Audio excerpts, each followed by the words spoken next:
Joshua, I saved the ACC Championship game for you because I know it's really important to you.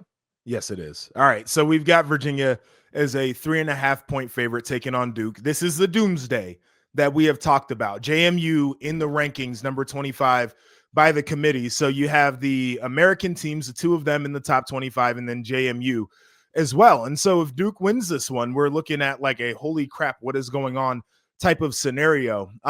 The how we got here was a little bit insane. There are 5 teams in the ACC that were tied at 6-2.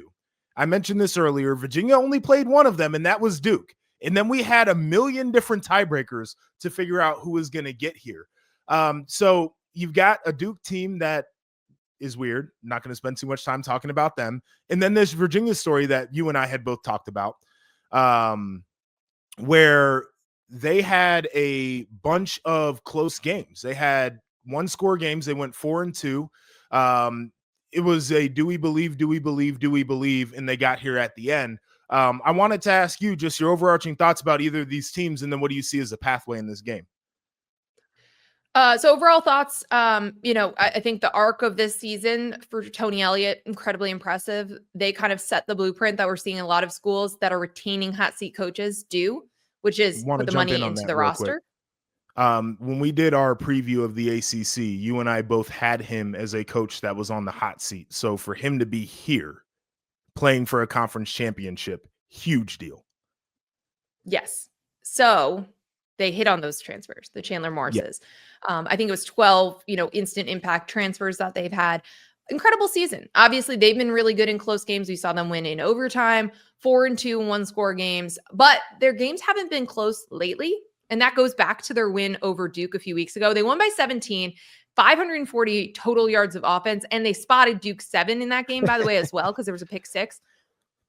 I don't think this is going to be close. I don't think we're going to have the ACC doomsday scenario.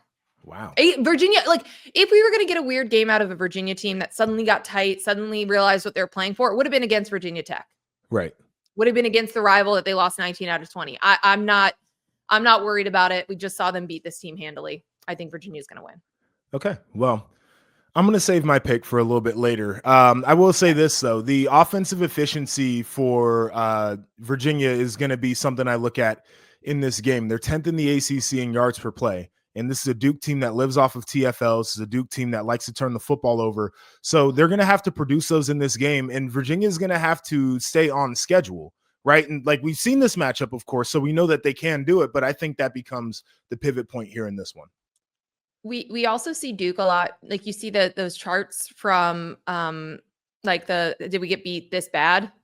Duke is always on the wrong end of that because they give up too many turnovers or whatever, in a game that they should win. Yeah. Anyway, that's something to keep in mind as well.